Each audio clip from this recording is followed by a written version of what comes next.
नाजरीन, खबर शामिल करते हैं डेरा गाजी खान से, जहां VNN न्यूज के ब्यूरो चीफ गुलाम यासीन राही की रिपोर्ट के मुताबिक थाना सदर पुलिस की कार्रवाई लेडी डॉक्टर के वालिद अशरफ जावेद के अंधे कत्ल में मुलविस काली गैंग के मुल्जिमान को ट्रेस करके गिरफ्तार कर लिया।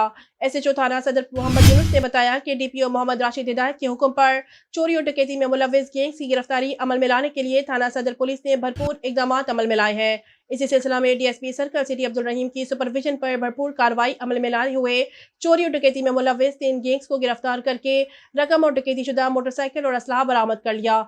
SHO ने मजीद बताया कि गिरफ्तार होने वाले मुल्जिमान थाना सदर पुलिस समेत डेरा गाजी खान के दीगर थानों को भी मतलूब थे। नाजरीन, आपने गुलाम यासीन राही की रिपोर्ट मुलाहिजा की। मजीद किसी भी किस्म की खबरों के लिए विजिट कीजिए हमारी वेबसाइट vnnnews.com.pk।